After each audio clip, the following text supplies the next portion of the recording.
when you're good. All right, welcome everyone. Thank you so much for joining us today. We are posting our master's degree admissions webinar. We hope to have some more people join us. And then again, we'll post this to the website for people to be able to reference later in the semester and into next year as they come across with some questions for admissions. So thank you for joining us. I did mention in the chat part that we will be taking some questions. So if there's some things that are on your mind that you for sure would like Ashley and myself to cover, go ahead and put those in the chat function. Later on, I'll allow the chance for you to unmute when we stop recording so that we can let you converse with us whatever way works the best. So thank you for joining us. It's October the 5th. We are already thick of admissions process and recruiting. I know Ashley's already starting with applications, so we're hoping this will address some of the questions that we're getting and offer some advice for you guys. So today joining us will be myself. I'm Catherine Meyer. I'm Director of Admissions and Recruitment here at the Bush School. I've been here about 20 years. Love working with our students. Recently, Ashley joined our team about a few years ago and has been wonderful. She's the point person when someone starts to apply. So get to know Ashley pretty well. She'll be your best friend in terms of giving you some answers and some processes if you're running into troubles or don't know how to get something to upload or have a transcript question. Ashley Treadway is our Assistant Director of Admissions and is wonderful to work with. So the agenda today, this is what we're going to cover through the admissions process and timeline. I'm going to start the first section of just covering about grad school, the why and the when. Then we're going to go with preparing for the app process, some admissions advice for you in the different sections.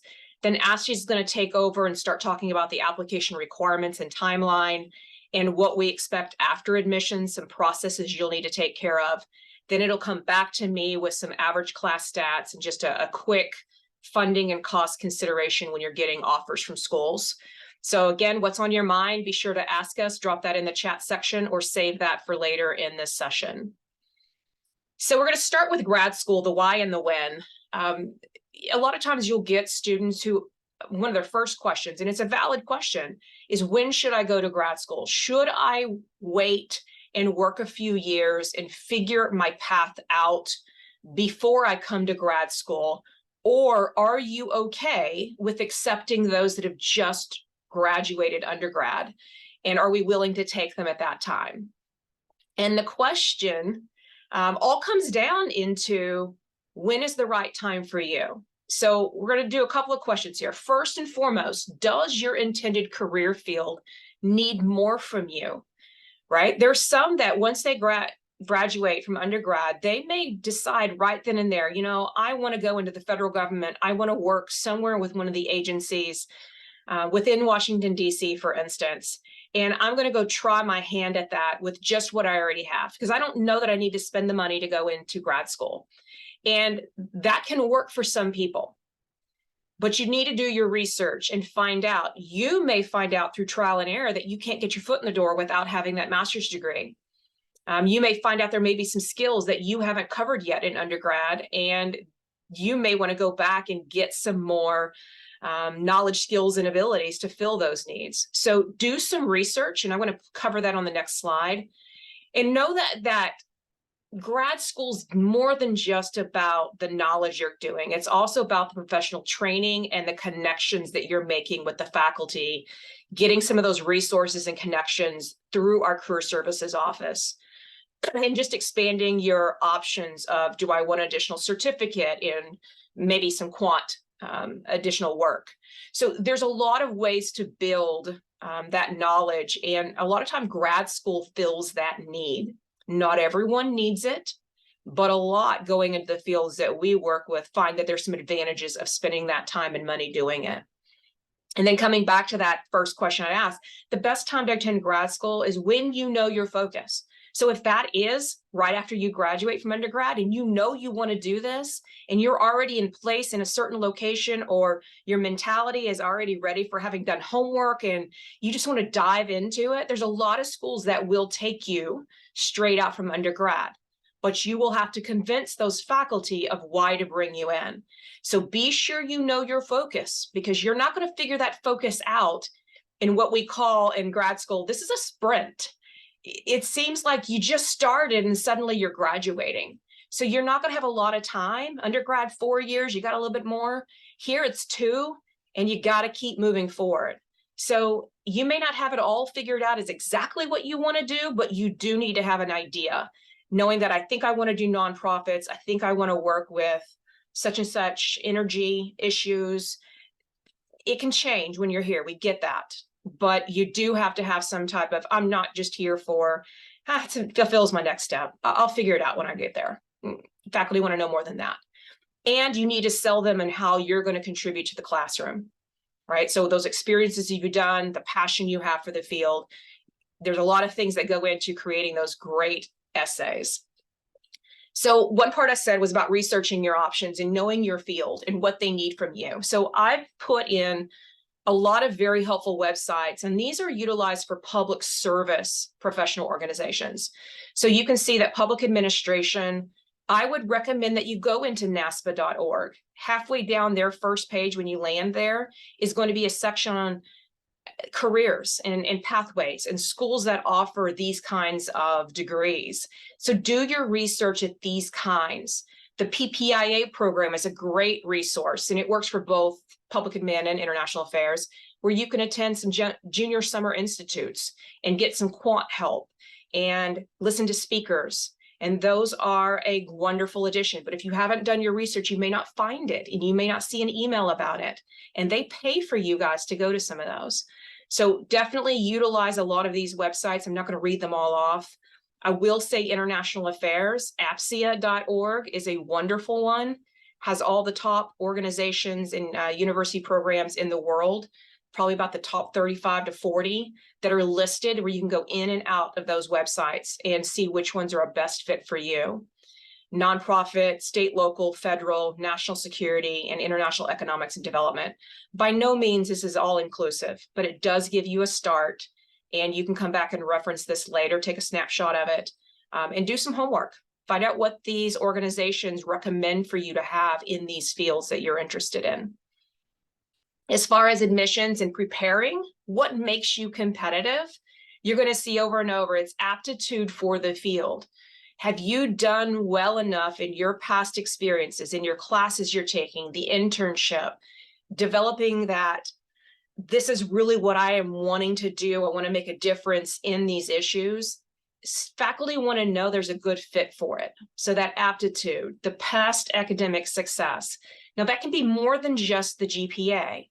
And while GPA is important, as is, the kind of major you're focusing on, the school that you went to, having a little bit of rigor, because this is no cakewalk in grad school.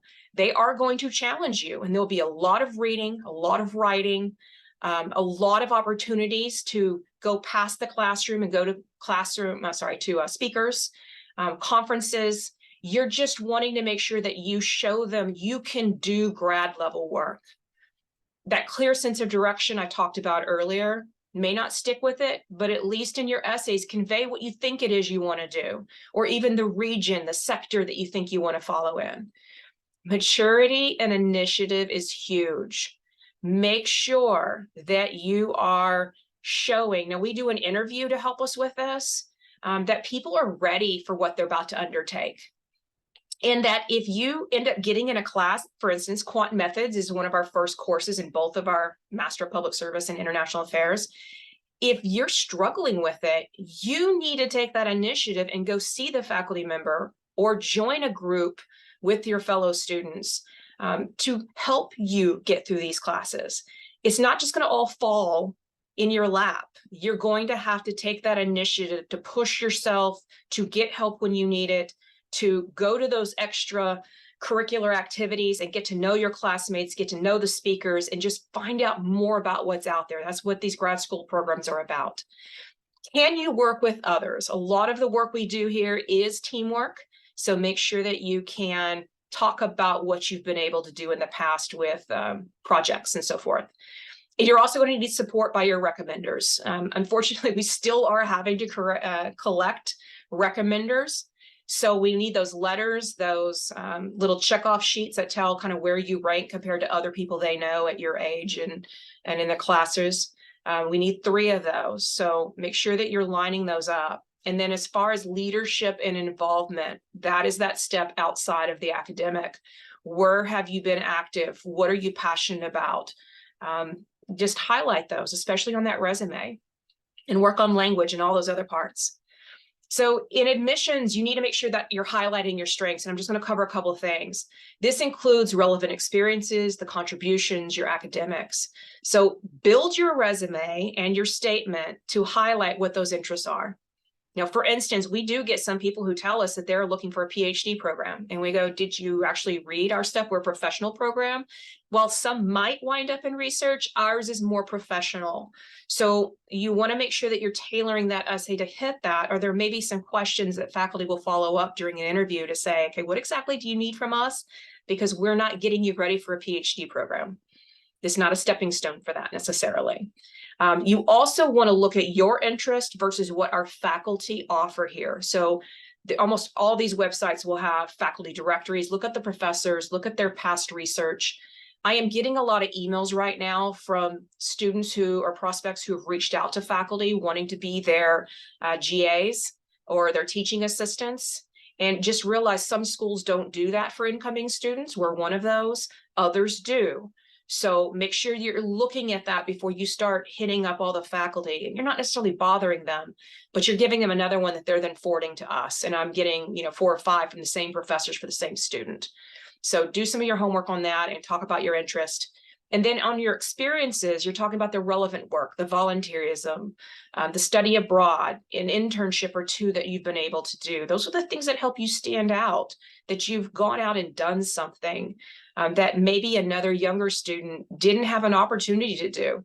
Sometimes some people are so intent on moving quickly through a program, maybe through a 3-2, and they're getting through their undergrad in 2 to 3 years, that they're not taking advantage of some of these opportunities that you did. So that can help you stand out.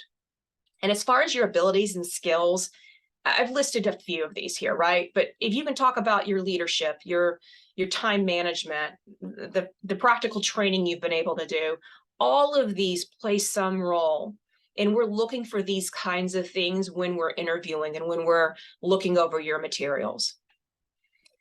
So the next few slides are going to be a couple of advice statements. I'm not going to try to spend a lot of time, but writing your personal statement, you should be taking some time on. This is a critical piece of just about every file, because this is the one place that you're describing your background and interest, and you're expressing your fit in your in the program of your choice, right? In your words. So we're wanting to know who you are, where you're coming from, where are you interested in, for instance, disaster management and maybe an energy policy.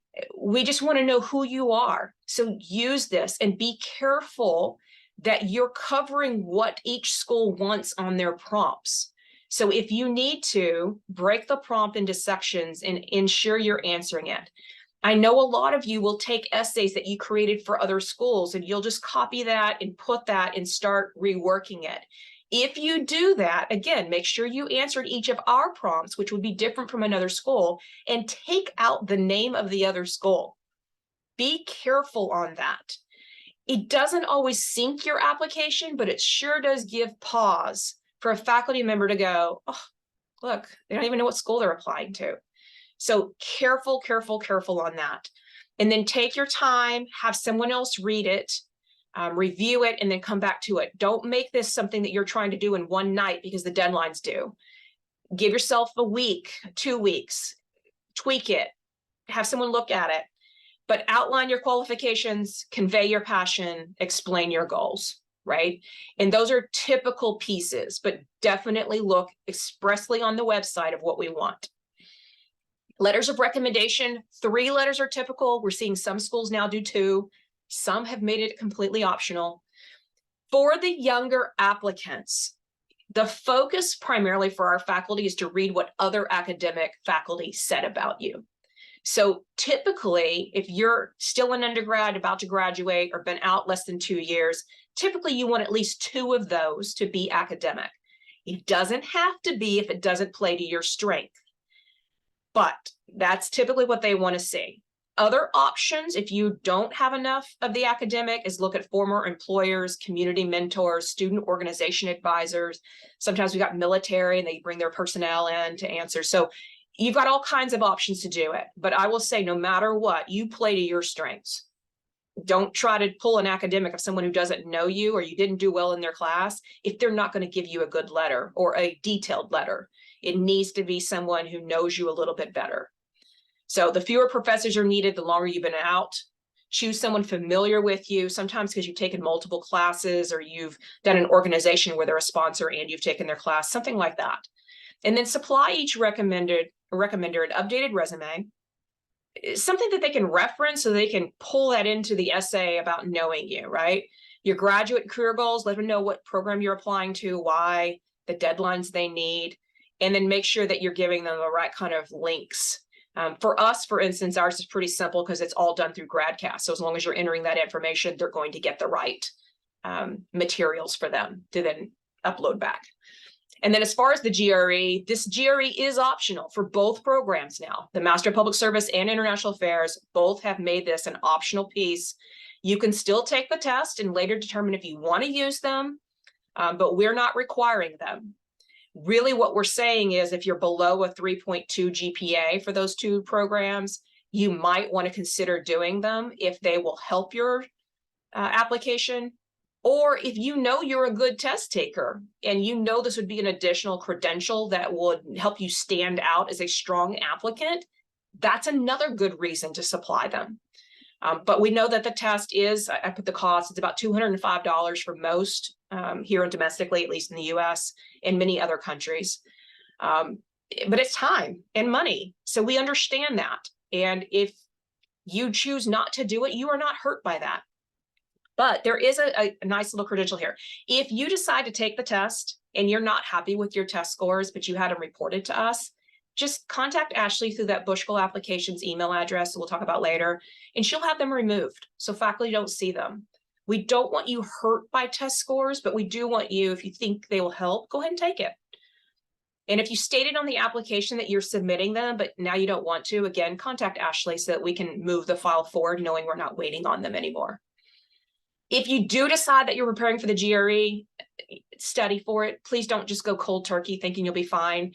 There are some math portions you need to go and review some of the formulas you haven't touched since high school.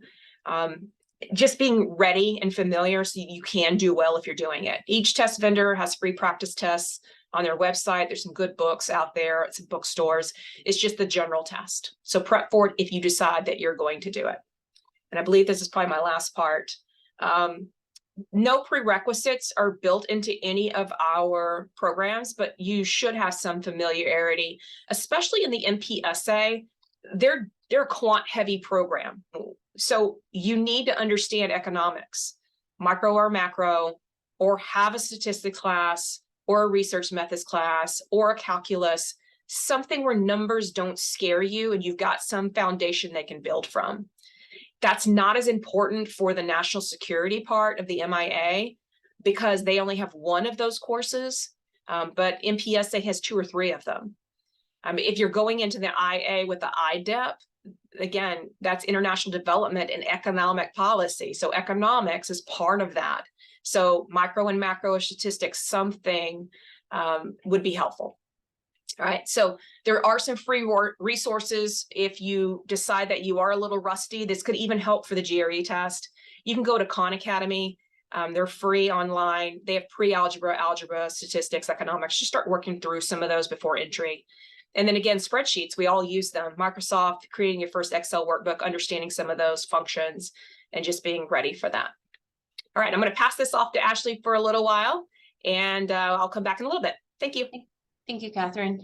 So to start, I'm going to go over the application itself with you for each of the programs that we've been talking about. But to start, our 2 flagship programs, the Public Service and Administration, as well as the International Affairs degrees, both have a priority funding deadline of December 15th. December 15th means you're applying and making sure all of your materials are in to ensure you're considered for all of our funding opportunities. There are just a handful of opportunities that have deadlines in early January. So any application that's completed prior to December 15th is guaranteed to be considered. However, everyone has until January 12th to get any last minute materials or to submit a late application or on the later side. You'll still get a scholarship or a funding amount of some sort. It's just those two opportunities you may have missed out on if you didn't complete your application prior to January 12th. So I always tell applicants strive for December 15th, that if at all possible. January 12th gives you some extra leg room in case recommendations don't come in, those type things. But both of these degrees are 2-year degrees that we admit students for in fall entry only. We do not offer spring or summer admission, so it's once per year for fall. The required materials are going to be an application in GradCast. That's just the graduate central application system.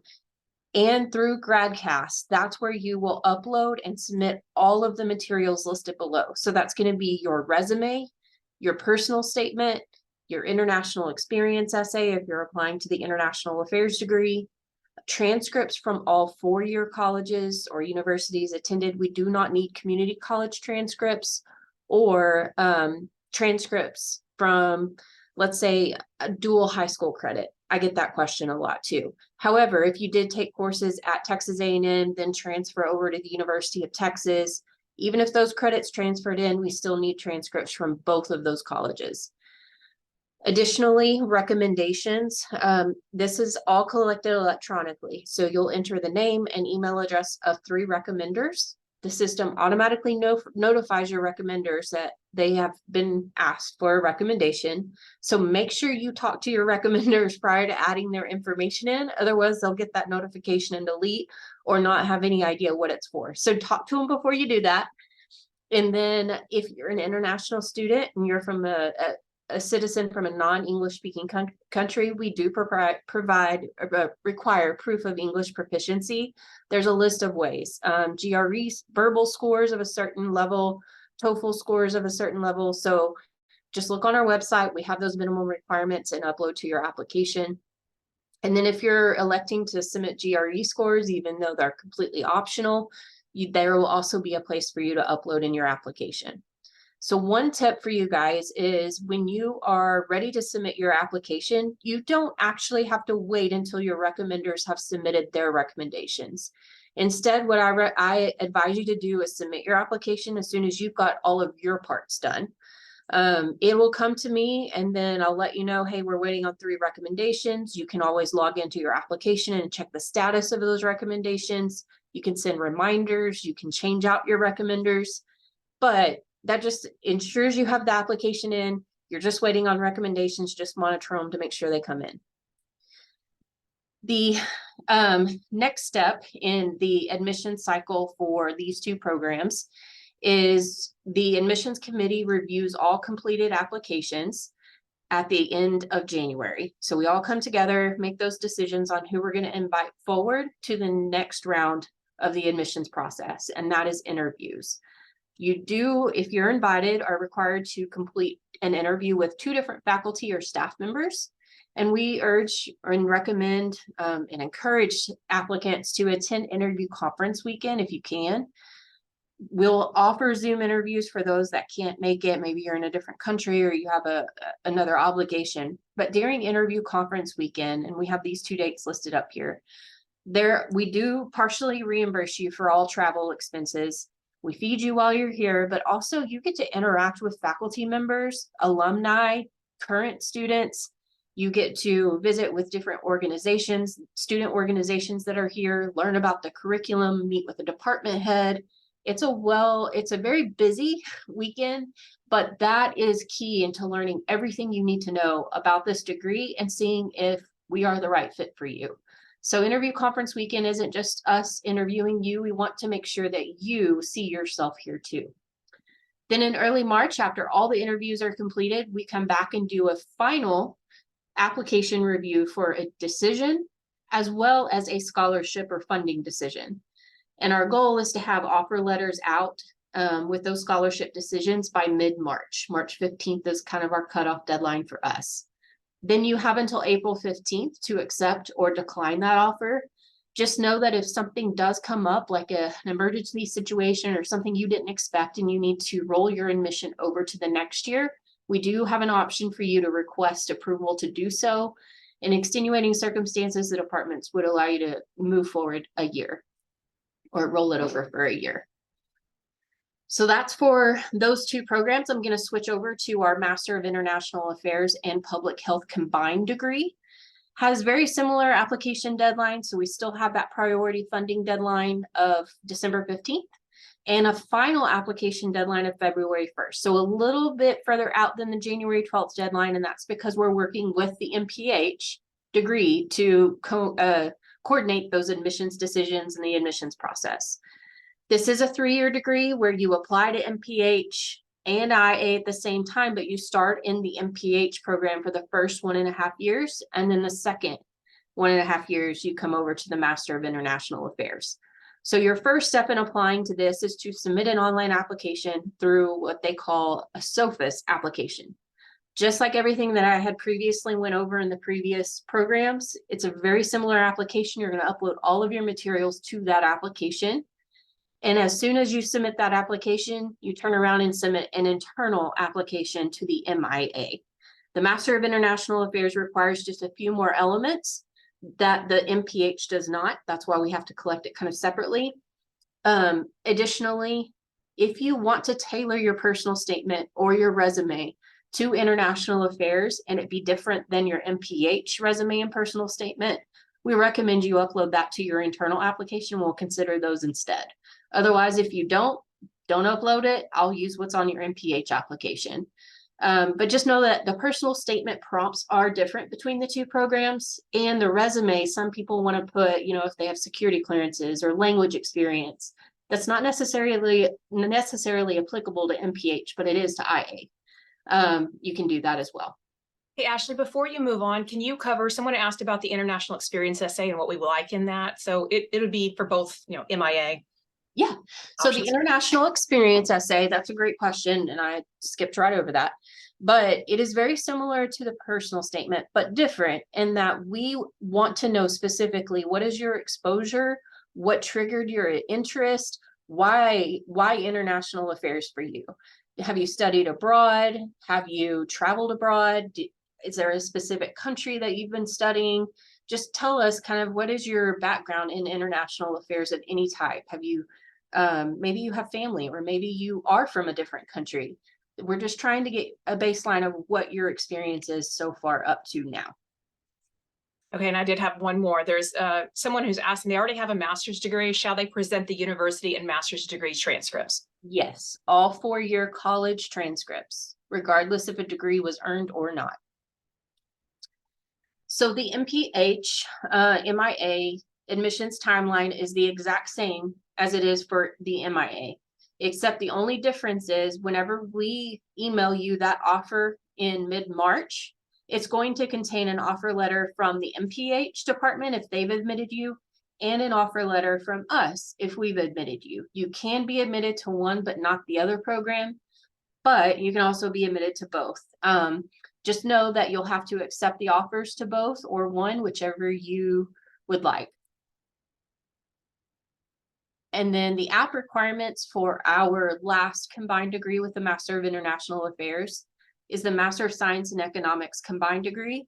This degree, you will actually apply to the Master of Science and Economics first. It's a 3-year degree. You apply to the economics, and if you're admitted in the fall semester of your first year is when you would apply to the Master of International Affairs internally. And that's where you'll provide that internal application. It doesn't have a fee.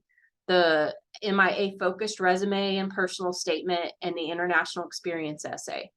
Everything else will pull from your economics application. If admitted, then in your second year here at Texas A&M, you would start the Master of International Affairs. And then in your third year, it's kind of confusing, but you'll split the third year. One semester with the Econ department, the second semester with the International Affairs department. But same priority MIA funding deadline is the same for all programs, December 15th. January 12th is the final application deadline.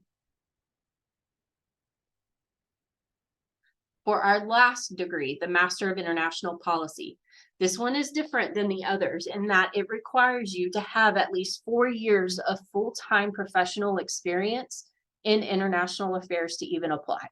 So it is an executive level program, and that is a hard requirement. If you're on the cusp and you're not quite sure if your experience qualifies, you're more than welcome to email me a resume, and I will take a look at it with the department head and try to figure out if you are qualified or not. Just know that if you've served any time in the military, that does count towards international affairs experience. We admit for this program every semester. So spring, summer, fall, whichever term of entry you want. We have the same application deadline for each term each year. So for spring, it's going to be October 15th. Summer is March 15th, fall, April 15th. It is a 1-year degree. We do not offer any aid or scholarships for this program because most are funded through their employer or some means they're sponsored by someone. So just know that we do accept federal financial aid, military benefits, anything of that nature.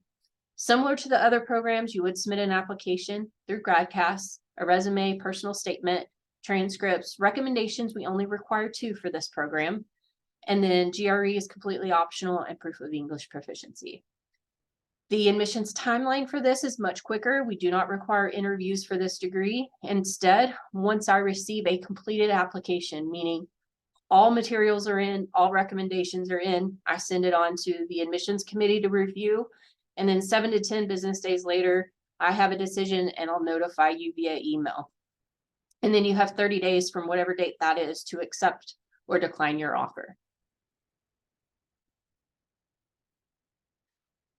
Now, let's say you are admitted and you accept your offer. What now? What's next? I cannot stress the importance of going ahead and requesting your official transcripts be sent to Texas A&M University Department of Grad Admissions almost immediately after you accept.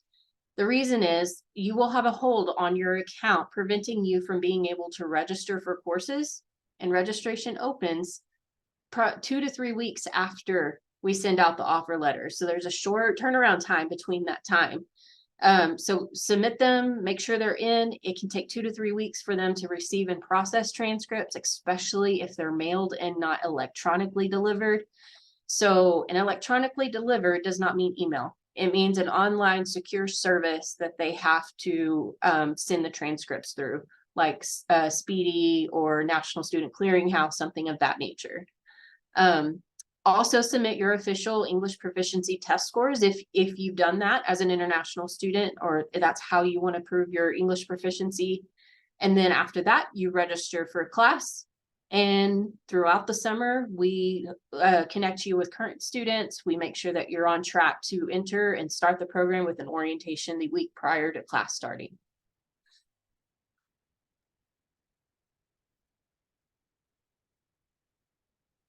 Okay, you back to me? Yep. Okay, so I've got a couple of slides to wrap up with some stats and just a reminder, but reminding you've got a lot of choices, and we understand that. The benefits of a program like the Bush School, which offers those Master of Public Service and the Master of International Affairs, our 2 bread and butter programs, is we are part of a major research university and all the accolades that come with it. This wonderful picture of Dean Welsh, who's now the interim president of Texas A&M, and he was targeted because he is such a wonderful public servant and knows how to run organizations. So we've got this small school environment with the Bush School where we're bringing in anywhere between 170 to 190 students a year between our programs. And that's 80 to 100 between the MPSA and the MIA. And so you're getting a good mix of not only your classmates in your degree, but you're sharing those experiences with people in another degree that might have different outlooks, different goals. And it just exposes you to so much more, and you get to learn from your colleagues and your environment. The classes here are small. So we're looking at most that max out between 20 to 25 people. So average, I've put around 16. I've known several that have only been 5 to 7.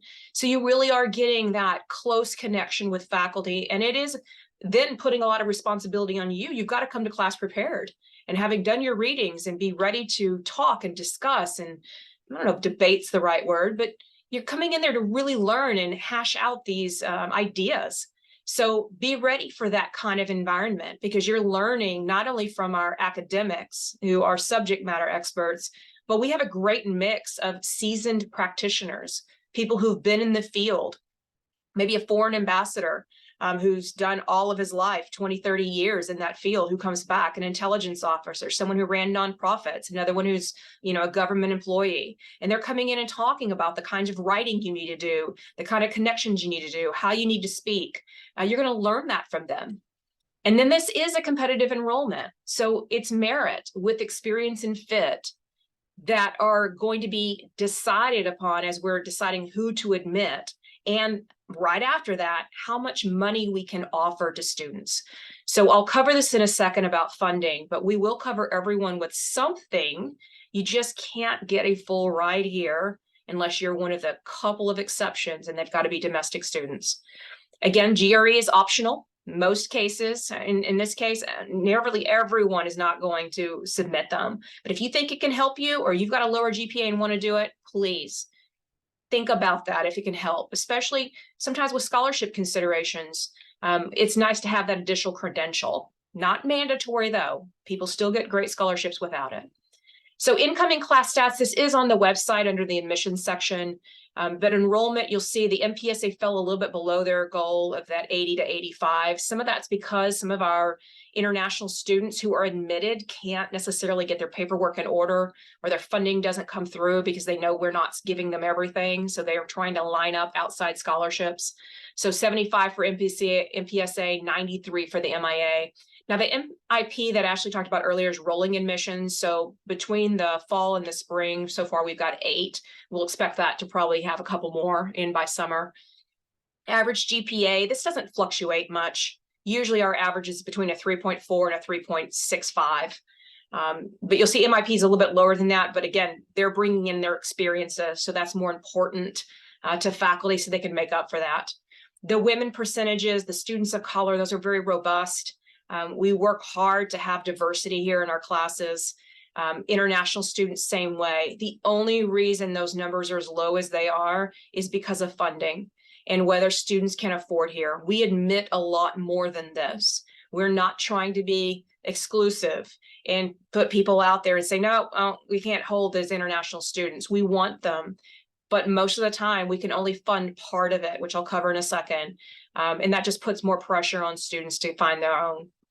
Non-residents, typically this is more about 40 to 60% either way. Non-resident for MPSA, we're much more Texas heavy this year.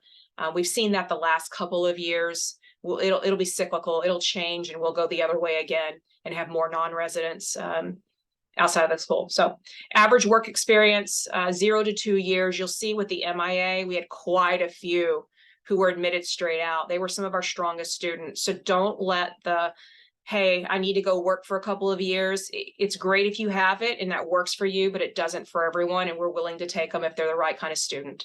So you can see those numbers there. You'll notice MIP, all of them have to have that 4 to 5 years experience. So this year's class is 100% for that. But that differs from year and out. All right, so my last part here before we're gonna stop recording and take some questions. Funding and costs. So as a reminder, it's great to be admitted, but when we send you that admissions letter, we are also telling you what your funding is. So here's how we work. The Bush School offers scholarships, and that means you don't have to work for it. So in year 1, every single student who is telling us they're going to be a full-time student, they're going to receive some level of funding.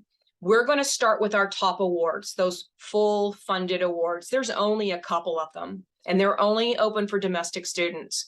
We'll give those out first, and then we start working our way down our levels. So with the MPSA last year, that was actually $20,000. The top level for the MIA after those full awards was a $15,000. And then we go to 10, and then to 7,000, and then to 5,000, to 3,000. And then sometimes we run out and we still got a couple more students we need to fund, but we've got to go to the $1,000. So that is what you're being put into your letter of how much you're getting in year 1.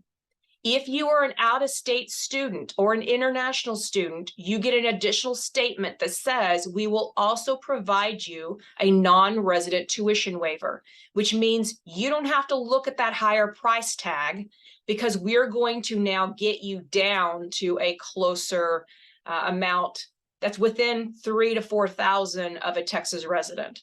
So we're going to help you with that. 2/3 of our incoming students received around 3,000 to 5,000. So if you can get more than that, that's great. But we only have so many of those that we can give. And then I know I'll get a lot of emails from students, Ashley does this too, where they'll come in and ask, can you reevaluate me for it? And we don't do competitive. Someone else gave you more money, I have to just say, sorry, you're gonna have to take that. I can't reevaluate funds. It was given by faculty in a committee. We can't just then put something more on top of it. So just keep that in mind. Some schools allow you to negotiate, we do not. Those scholarships will be renewed in year 2 if you maintain at least a 3.25 or better. Or the only way you can change that funding is to apply for a graduate assistantship. We have those available to second-year students. They're just not available to first years. So those graduate assistantships, they're going to be advertised for non-teaching or for research, and you would apply for them in the spring of your first year, and then you'll know around May or June if you've been given one of those. If you were not successful in landing one of those, then you just go back to whatever your first year scholarship was renewed. You can also look elsewhere at Texas A&M. We have a great website and resource is Jobs for Aggies. And across campus, people are putting jobs in for GAs or maybe even TAs. And you guys can then apply for those grad assistantships. Or you can apply for a student worker position. And if your visas or if your schedule allows for it, you can then try to work your way through college as well and maybe pay some of your bills through that way. Now, in the summer, between your first and second year, you may have to do an internship. And if you get one that is unpaid, then you would be able to qualify for some internship scholarships that are offered through the Career Services Office by attending a number of their workshops. So we are trying to help you with some funding. It's just not going to be as much as everyone would like. And so we're trying to be fair. We're trying to really get down to the nitty-gritty when we're interviewing and we're reviewing your files and just trying to fit who earns this merit of these top awards. And we'll do that as best we can. Now, as far as the cost goes, these estimated tuition and fees, this is before the scholarship and before that non-resident waiver. So as an example, if you look at the MPSA and MIA for the Texas residents, we run $13,500 per year. Now you get a $10,000 scholarship.